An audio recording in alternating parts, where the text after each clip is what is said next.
is Tilly Norwood. She's a lifelike actor created by a digital agency called Particle 6. She was made using AI, and they're suggesting she's going to be Hollywood's next big movie star. Is the world ready for that? Can an AI actor be any good? To answer that question, Blossom and I are going to take you on a quick history lesson, because boy has acting changed. This is Can Explains the Evolution of Acting. Chapter 1. Ancient Greece. What we watch on the big screen today started thousands of years ago in ancient Greece. The Greeks had a culture with a rich mythology of gods and heroes. At annual celebrations, Greek citizens sat around the base of a hill to share these stories and sang songs called dithyrambs in honor of the god Dionysus. Now stick with me. In the 6th century BC, an actor named Thespis created the first big twist in acting.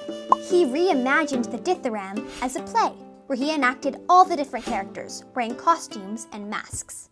You've probably heard the word thespian. It comes directly from his name and from his bold idea. And theater evolved from the Greek word theastai, which means to behold. Enter the Romans. Around 240 BC, the Romans adopted Greek theater. They turned the singing of the dithyramb into the sound of real people talking. See where I'm going with this? Theater was hugely popular in Rome, but then that empire collapsed. Chapter 2. The Middle Ages. Acting was given a new twist in Italy during the 16th century, when a new style called commedia dell'arte was born. The style led to what we call improv today. It also inspired a budding playwright. His name was William Shakespeare. Acting during this period was exaggerated and big. Using their body to create poses was how the actors showed the emotions of their characters. This physical or external style of acting was still around during the introduction of silent cinema. Actors like Charlie Chaplin, Buster Keaton, and Canadian Mary Pickford all based their performances off of the commedia dell'arte style. But around the same time, there was a movement of theater performers who were starting to think about acting in a different way. They were inspired by the ideas of Russian actor Konstantin Stanislavski. But why is this important to my Tilly Norwood question? Well, Stanislavski was interested in a less physical, more internal way to show emotions. He believed actors should live the part. He called it the system, which later evolved into the method. He would dress up as his characters and bring them to real-life places like the market or the train station. He became very good at it. His ideas crossed the ocean in 1947 to New York City in a small acting school called the Actors Studio. A group of influential teachers developed Stanislavski's style into a form of acting actors still use today, called naturalism. Remember that word. Chapter 4. Modern naturalistic acting. In 1951, external and internal acting styles collided on screen.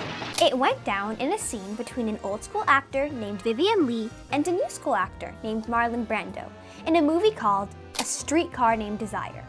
Leigh uses the external style, gesturing and telegraphing her emotions with large body movements. So farewell, my friend, and let there be no hard feelings.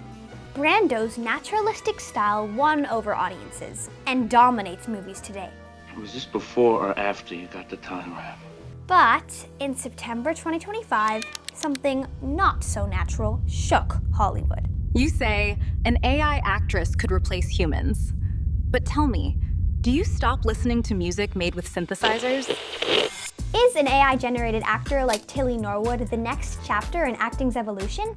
In many ways, Hollywood has already been paving the way for AI actors.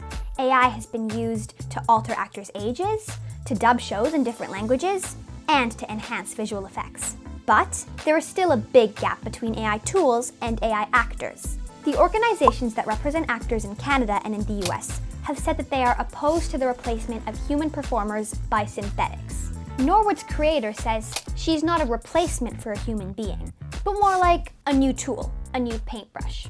It's unlikely Norwood will become a star anytime soon, but nobody can really predict what movies will look like a few years from now. So we'll just have to wait and see. Isn't that right, Blossom? For CBC Kids News, I am Mela Pietropaolo.